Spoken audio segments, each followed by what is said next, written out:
ಬಹಳ ಕಾರಣಿಕ ದೇವಸ್ಥಾನ ಬೆರಳೂರು ಶ್ರೀ ಅನಂತ ಪದ್ಮನಾಭ ದೇವರು, ನಿಮಗೆಲ್ಲ ಗೊತ್ತಿರಬಹುದು. ಅವರು ಈ ಪತ್ರಿಕಾಗೋಷ್ಠಿ ಮಾಡಿ ದೇವಸ್ಥಾನದ ವಿಷಯ ಮಾತಾಡೋದು ನಮಗೆ ಖಂಡಿತ ಇಷ್ಟ ಇಲ್ಲ. ಆದರೆ ಸುಳ್ಳು ಆಪಾದನೆಗೆ ಉತ್ತರ ಕೊಡ್ತಿದ್ರೆ ನಾವು ಅದಕ್ಕೆ ಒಪ್ಪಿಕೊಂಡ ಹಾಗೆ ಆಗ್ತದೆ. ಹಾಗಾಗಿ ನಾವು ಈ ಪತ್ರಿಕಾಗೋಷ್ಠಿಯನ್ನು ಬಹಳ ನೋವಿನಿಂದ ಮಾಡ್ತಾ ಇದ್ದೇವೆ. ಇದರ ನಮ್ಮಿಂದ ಮುಂಚಿನ ವ್ಯವಸ್ಥಾಪನಾ ಸಮಿತಿ ಮಹೇಶ್ ಶೆಟ್ಟಿ ಮತ್ತು ಅವರ ಬಳಗದಿಂದ ಪ್ರಾರಂಭವಾಗ್ತದೆ. ಅವರು ವ್ಯವಸ್ಥಾಪನಾ ಸಮಿತಿ ಆಗಿ ಕೆಲವೇ ತಿಂಗಳಲ್ಲಿ ಒಂದು ಜೀರ್ಣೋದ್ಧಾರ ಸಮಿತಿಯನ್ನು ರಚನೆ ಮಾಡಲಿಕ್ಕೆ ಹೊರಡ್ತಾರೆ. ಒಂದು ಜೀರ್ಣೋದ್ಧಾರ ಸಮಿತಿಯಲ್ಲಿ 20 ಜನರು ಇರುವುದು, ಅದು ಸರ್ಕ್ಯುಲರಲ್ಲಿ ಇರುವಂಥದ್ದು 20 ಜನ, 15 ಜನ ನಾಗರಿಕರು, 5 ಜನ ವ್ಯವಸ್ಥಾಪನಾ ಸಮಿತಿಯವರು, ಅಂದರೆ 4 ಜನ ವ್ಯವಸ್ಥಾಪನಾ ಸಮಿತಿಯ ಪದನಿಮಿತ್ತ ಸದಸ್ಯರು ಹಾಗೂ ಇಒ ಸೇರಿ 20 ಜನ. ಅವರು 15 ಜನರ ಲಿಸ್ಟನ್ನು ಮಾತ್ರ ಮಾಡಿ ಸರ್ಕಾರಕ್ಕೆ ಕಳಿಸಿಕೊಡ್ತಾರೆ. ಅದರಲ್ಲಿ 3 ಜನರ ಕ್ರಿಮಿನಲ್ ಹಿನ್ನೆಲೆ ಇರುವುದರಿಂದ 12 ಜನರ ಒಂದು ಜೀರ್ಣೋದ್ಧಾರ ಸಮಿತಿಯಾಗಿ ಬರ್ತದೆ. ತದನಂತರ ಅವರು ಜೀರ್ಣೋದ್ಧಾರ ಸಮಿತಿ ಅಪ್ರೂವಲ್ ಆಗುವ ಮೊದಲೇ ಒಂದು ಅಷ್ಟಮಂಗಲ ಪ್ರಶ್ನೆಯನ್ನು ಪದ್ಮನಾಭ ಶರ್ಮರಿಂದ ಮಾಡಿಸ್ತಾರೆ. ನಾವು ಸೇರಿ ನಾವೆಲ್ಲ 3 ದಿನವೂ ಅದರಲ್ಲಿ ಭಾಗವಹಿಸಿದ್ದೆವು. ಯಾಕಂದರೆ ನಮ್ಮ ದೇವಸ್ಥಾನ ಯಾವ ರೀತಿಯಲ್ಲಾದರೂ ಜೀರ್ಣೋದ್ಧಾರ ಆಗಬೇಕನ್ನೋ ಅಭಿಲಾಷೆ ನಮಗೆಲ್ಲರಿಗೂ ಇತ್ತು. ಆ ಕಾರ್ಯಕ್ರಮದಲ್ಲಿ ನಾವು ಭಾಗವಹಿಸಿದೆವು. ತದನಂತರ ಸ್ವಲ್ಪ ದಿನ ಹೋಗುವಾಗಲೇ ಅದರ ಜೀರ್ಣೋದ್ಧಾರ ಸಮಿತಿಯ ಒಬ್ಬ ಸದಸ್ಯ, ಅವರು RSS ಮುಖಂಡ ಹಾಗೂ ಅನಂತ ಪದ್ಮನಾಭ ದೇವರ ಪರಮ ಭಕ್ತ ರಾಮಮೂರ್ತಿ ಹೆಬ್ಬಾರ್ ಅವರು ಒಂದು ರಾಜೀನಾಮೆ ಪತ್ರವನ್ನು ಬರೀತಾರೆ ವ್ಯವಸ್ಥಾಪನಾ ಸಮಿತಿ, ಜೀರ್ಣೋದ್ಧಾರ ಸಮಿತಿಗೆ. ಇದು ರಾಜಕೀಯ ಪ್ರೇರಿತ ಮತ್ತು ಕಾಲಹರಣ ಮಾಡುವ ಸಮಿತಿ ಆದ್ದರಿಂದ ನನಗೆ ಇದರಲ್ಲಿ ಇರಲಿಕ್ಕೆ ಇಷ್ಟ ಇಲ್ಲ, ಆದ್ದರಿಂದ ನಾನು ರಾಜೀನಾಮೆ ಕೊಡ್ತೇನೆ ಅಂತ ಒಂದು ರಾಜೀನಾಮೆ ಪತ್ರವನ್ನು ಬರೀತಾರೆ. ಅದರ ದಾಖಲಾತಿ ಇಲ್ಲೇ ಇದೆ. ಅದಾಗಿ ಒಂದು ತಿಂಗಳು ಹೋಗ್ತಾ ಇರುವಾಗ ವ್ಯವಸ್ಥಾಪನಾ ಸಮಿತಿಯ ಅಧ್ಯಕ್ಷರು ಹಾಗೂ ಜೀರ್ಣೋದ್ಧಾರ ಸಮಿತಿಯ ಪ್ರಧಾನ ಕಾರ್ಯದರ್ಶಿಗಳಾದ ಮಹೇಶ್ ಶೆಟ್ಟರು ಇದು ಖಾಲಿ ರಾಜಕೀಯ ಕಾಲಹರಣ ಮಾಡ್ತಾರೆ, ಇದರಲ್ಲಿ ಸುಖರಾಮ್ ನನಗೆ ಇರಲಿಕ್ಕೆ ಇಷ್ಟ ಅಲ್ಲ ಅಂತ ಅವರು ರಾಜೀನಾಮೆಯನ್ನು ಮಾಡ್ತಾರೆ. ಅವರದ್ದು ಇಲ್ಲಿ ಇದೆ. ಅಷ್ಟಮಂಗಲ ಪ್ರಶ್ನೆಯನ್ನ ಎಲ್ಲ ಕಕ್ಷೆಯನ್ನ ನಾವು ಜೀರ್ಣೋದ್ಧಾರ ಸಮಿತಿಯವರೇ ಹೇಳಿದ್ದು ಅಂತ ಇಲ್ಲಿ ಸುರೇಶ್ ಸೇರಿಗಾರ ಅವರು ಒಂದು ಬಹಳ ಸುಳ್ಳನ್ನು ಹೇಳಿದ್ದಾರೆ. ದೇವಸ್ಥಾನದಿಂದ 1,40,000 ರೂಪಾಯಿಯನ್ನು ಅದಕ್ಕೆ ಬಳಸಿಕೊಂಡಿದ್ದಾರೆ. ಬಳಸಿಕೊಳ್ಳುವುದು ತಪ್ಪಲ್ಲ, ಆದರೆ ಸುಳ್ಳು ಹೇಳುವುದು ತಪ್ಪು. ದೇವಸ್ಥಾನದಿಂದ 1,40,000 ರೂಪಾಯಿಯನ್ನು ಬಳಸಿಕೊಂಡಿದ್ದಾರೆ. ಅಷ್ಟಮಂಗಲ ಪ್ರಶ್ನೆಯಲ್ಲಿ ಏನೆಲ್ಲ ತೋರಿದೆ ಅಂದರೆ 2 ದಿನದಲ್ಲಿ ಮೃತ್ಯುಂಜಯ ಹೋಮ ಮಾಡಬೇಕು, ಇಲ್ಲಾಂದ್ರೆ ನಿಮಗೆ ಅವಘಡ ಆಗ್ತದೆ ಹೇಳಿದ ಅದೊಂದು ಮೃತ್ಯುಂಜಯ ಹೋಮವನ್ನು ಮಾಡಿದ್ದು ಬಿಟ್ಟರೆ ಅವರು ಯಾವುದೇ ಪ್ರಾಯಚಿತ್ತವನ್ನು ಮಾಡಲಿಲ್ಲ. 11 ತಿಂಗಳು ಅವರು ಇದ್ರು, ಯಾವುದೇ ಪ್ರಾಯಚಿತ್ತವನ್ನು ಮಾಡದೆ ನಾವು ಕಳೆದ ಆಗಸ್ಟಿನಲ್ಲಿ ಎಲ್ಲ ಪ್ರಾಯಚಿತ್ತವನ್ನು 20 ಲಕ್ಷ ರೂಪಾಯಿ ಖರ್ಚಲ್ಲಿ ಊರಿನವರ ಮತ್ತು ಮನೆತನದವರ ಪುರೋಹಿತ ಅಡಿಗ ಫ್ಯಾಮಿಲಿಯವರಿಂದ, ತಂತ್ರಿಗಳಿಂದ ಎಲ್ಲರೂ ಅದಕ್ಕೆ ಹಣವನ್ನು ಭರಿಸಿದ್ದಾರೆ. ನಾವು ದೇವಸ್ಥಾನದಿಂದ ಅಂತ ಹೇಳಲಿಲ್ಲ, 20 ಲಕ್ಷ ರೂಪಾಯಿ ಖರ್ಚು ಮಾಡಿ ಎಲ್ಲ ಏನು ಪ್ರಾಯಶ್ಚಿತ್ತ ಇದೆ ಪರಂಕರವಾಡಿ ಕುಮಾರಗುರು ತಂತ್ರಿಗಳ ಮಾರ್ಗದರ್ಶನದಿಂದ ಎಲ್ಲ ಏನು 100 ರೂಪಾಯಿಯ ಪ್ರಾಯಶ್ಚಿತ್ತ ಇನ್ನೂ ಬಾಕಿ ಇಲ್ಲದ ಹಾಗೆ ನಾವು ಮೊನ್ನೆ ಅದನ್ನು ನೆರವೇರಿಸಿದ್ದೇವೆ. ಅವರು ನಮಗೆ ತೆರವು ಮಾಡಲಿಕ್ಕೆ ಅನುಮತಿಯನ್ನು ಕೊಟ್ಟು ಆ ಅನುಮತಿಯನ್ನ ಆಯುಕ್ತರಿಗೆ ಕಳಿಸಿ, ಘಟನೋತ್ತರ ಮಂಜೂರಾತಿಗೆ ಆಯುಕ್ತರಿಗೆ ಕಳಿಸ್ತಾರೆ. ಮತ್ತೆ ನಮಗೆ ಕಟ್ಟುವ ಒಂದು ನಾವೇನು ಅವರಿಗೆ ಮನವಿ ಮಾಡಿದ್ರೆ ಅದನ್ನು ಆಯುಕ್ತರಿಗೆ ಕಳಿಸಿ ಅವರು ನಮಗೊಂದು ನೋಟಿಸ್ ಮಾಡ್ತಾರೆ, ಕೂಡಲೇ ಇದನ್ನು ತೆರವು ಮಾಡಬೇಕು. ತೆರವು ಮಾಡುವಾಗ ಪೊಲೀಸ್ ಇಲಾಖೆ, ಕಂದಾಯ ಇಲಾಖೆ ಎಲ್ಲರೂ ಇಟ್ಟುಕೊಂಡು ತೆರವು ಮಾಡಬೇಕು ಅಂತ ಅವರು ನಮಗೆ ಮೇ 23ಕ್ಕೆ ನಮಗೆ ಒಂದು ನೋಟಿಸ್ ಮಾಡ್ತಾರೆ. ನಾವು ಆ ನೋಟಿಸ್ ಆದಮೇಲೆ ಜೂನ್ 5 ತಾರೀಕುವರೆಗೆ ಒಂದು ಸಮಾಲೋಚನಾ ಸಭೆ ಊರಿನವ್ರದ್ದು ಕರೀತೇವೆ. ಯಾಕಂದ್ರೆ ಊರಿನ ದೇವಸ್ಥಾನ ನಮ್ದಲ್ಲ, ನಾವು ಒಂದು 3 ವರ್ಷ ಆಡಳಿತ ಮಾಡಿ ನಾವು ಹೊರಗೆ ಹೋಗ್ಬೋದು, ಅದು ಬಿಟ್ಟು ಅದು ಊರಿನ ದೇವಸ್ಥಾನ, ಸಾವಿರಾರು ಜನ ಸೇರ್ತಾರೆ. ನಾವು ಅಲ್ಲಿ ಅವರ ಮುಂದೆ ಇಡ್ತೇವೆ, ಅದು ತೆಗಿಬೇಕಾ ಬೇಡವಾ ನೀವು ಹೇಳಿದ್ರೆ ನಾವು ತೆಗಿತೇವೆ ಅಂತ. ಅದರಲ್ಲಿ ವಾಸ್ತುತಜ್ಞರಾದ ಸುಬ್ರಹ್ಮಣ್ಯ ಭಟ್ರು ಮತ್ತು ತಂತ್ರಿಗಳಾದ ಕುಮಾರ ಗುರುಗಳು ಎಲ್ಲ ಬಂದಿದ್ದಾರೆ. ಎಲ್ಲ ಬಂದು ಎಲ್ಲರ ಮುಂದೆ ಸಮಾಲೋಚನಾ ಸಭೆಯಾಗಿ ನಾವು ಅದನ್ನು ಇನ್ನು ತೆಗೆಯುವುದಂತ ಆ ಸಭೆಯಲ್ಲಿ ನಿರ್ಣಯ ಮಾಡಿದ್ವಿ. ತೆಗೆದ್ರೆ ಮೊದಲು ಅದಕ್ಕೆ ಕೆಲವು ಪ್ರಾಯಚಿತ್ತ ಆಗಬೇಕಂತ ತಂತ್ರಿಗಳು ಹೇಳಿದರು.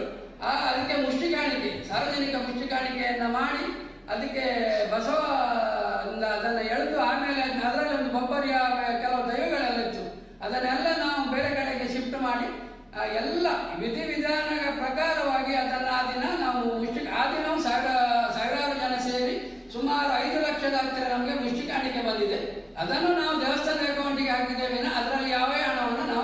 ಮಾಡಲಿಲ್ಲ. ಎಲ್ಲ ದಾನಿಗಳ ಸಹಾಯದಿಂದ ಅದನ್ನು ಮಾಡಿದ್ದೇವೆ. ಅದು ಬಿಟ್ಟು 1 ವಾರ ಬಿಟ್ಟು ನಾವು, ಯಾಕಂದರೆ ಜೂನ್ ತಿಂಗಳಲ್ಲಿ ಭಾಳಷ್ಟು ಮಳೆ ಬರ್ತಿತ್ತು, ಅದರ ಫುಲ್ಲು ಚಾರ್ಜ್ ತಹಸೀಲ್ದಾರಿಗಿತ್ತು. ಅವರು ನಾವು ತೆಗೆಯುವ ಅದು 1 ವಾರ ರಜೆ ಹಾಕಿ ಬೆಂಗಳೂರಿಗೆ ಹೋಗಿದ್ರು. ಅವರ ಚಾರ್ಜನ್ನು ಗ್ರಾಮ ಕಾರ್ಮಿಕರಿಗೆ ಕೊಟ್ಟು, ಆ ಎಲ್ಲ ಲೆಟರ್ ಇಲ್ಲಿದೆ, ಅದನ್ನು ನೀವು ಅದನ್ನು ನೋಡಬೇಕಂತ ಗ್ರಾಮ ಕಾರ್ಮಿಕರಿಗೆ ಅದರ ಅಧಿಕಾರವನ್ನು ಕೊಟ್ಟು ಅವರು ಗ್ರಾಮ ಕಾರ್ಮಿಕರು ಇರ್ತಾರೆ. ನಾವು ಅದರಲ್ಲಿ ತಾಮ್ರ ತೆಗೆಯುವಾಗ ಎಲ್ಲ ವಿಡಿಯೋ ಮಾಡಿಯೇ ತೆಗೆದಿದ್ದೇವೆ. ಅದರ ತೂಕಗಳು, ಅದರ ಬೆಲೆಗಳು ಎಲ್ಲ ಇಲ್ಲಿ ದಾಖಲೆ ಇದೆ. ಎಲ್ಲ ಮಾಡ್ತಾರೆ, ಒಳ್ಳೆ ರೀತಿಯ ನಮಗೆ ಗೌರವ ಇದೆ. ಏನು ಹೇಳ್ತಾರೆ ಅಂದರೆ, ನಾನು ಶಾಸಕನಾಗಿ ಅಲ್ಲ ಸೇವಕನಾಗಿ ಬಂದು ನಿಮ್ಮೊಟ್ಟಿಗೆ ಇದ್ದೇನೆ ಅಂತ. ಆದರೆ ಅದೇ ಸಾಯಂಕಾಲ ಅವರು ಬಿಜೆಪಿ ಪಟ್ಲಮ್ಮ ಕರ್ಕೊಂಡು ಡಿ ಸಿ ಆಫೀಸ್ಗೆ ಹೋಗ್ತಾರೆ.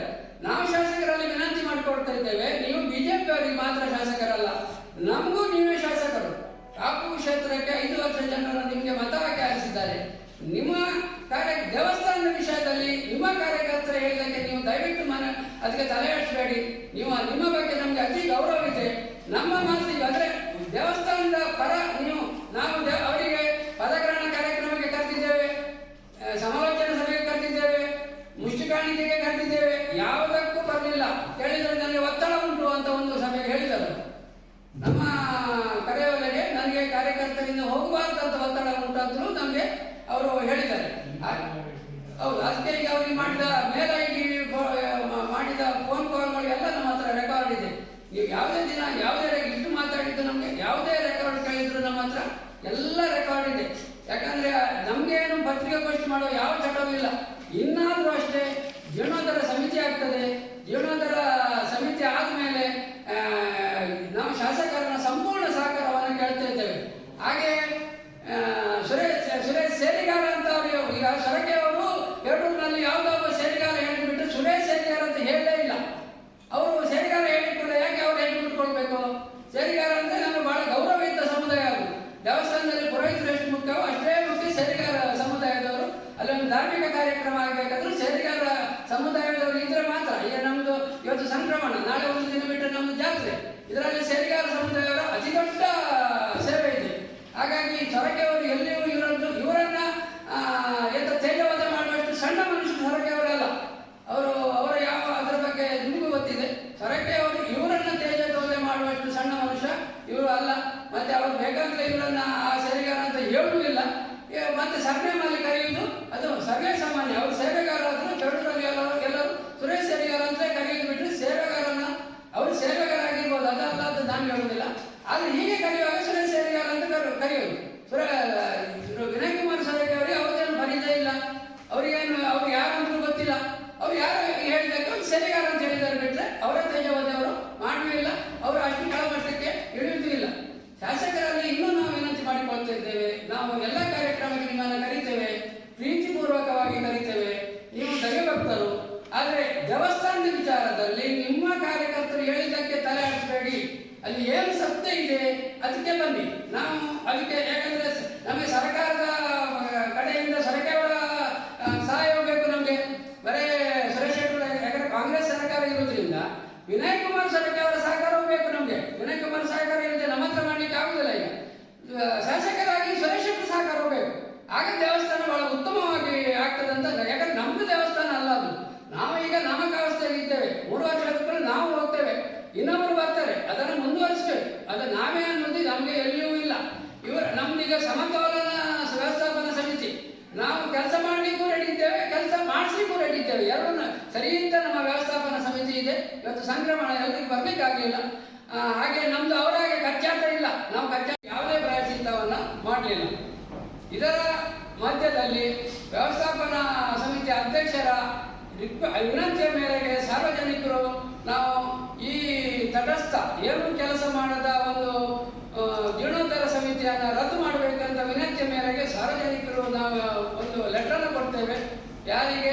ವ್ಯವಸ್ಥಾಪನ ಸಮಿತಿಯವರಿಗೆ. ಇದು ಏನು ಕೆಲಸ ಮಾಡದ ಜೀರ್ಣೋದ್ಧಾರ ಸಮಿತಿ, ಇದನ್ನು ರದ್ದು ಮಾಡಬೇಕೆಂದು ನಾವು ವ್ಯವಸ್ಥಾಪನಾ ಸಮಿತಿಯವರಿಗೆ ಕೊಡ್ತೇವೆ. ವ್ಯವಸ್ಥಾಪನಾ ಸಮಿತಿಯ ಅಧ್ಯಕ್ಷರು ಮತ್ತೆ ಸದಸ್ಯರು ಸೇರಿ ಅದನ್ನು ನಿರ್ಣಯ ಮಾಡಿ ಧಾರ್ಮಿಕ ದತ್ತಿ ಆಯುಕ್ತರಿಗೆ ಅದನ್ನು ರವಾನೆ ಮಾಡ್ತಾರೆ. ನಾವು ಧಾರ್ಮಿಕ ದತ್ತಿ ಆಯುಕ್ತರಿಗೆ ರವಾನೆ ಮಾಡಲಿಲ್ಲ, ವ್ಯವಸ್ಥಾಪನಾ ಸಮಿತಿ ಆಯುಕ್ತರಿಗೆ ಜೀರ್ಣೋದ್ಧಾರ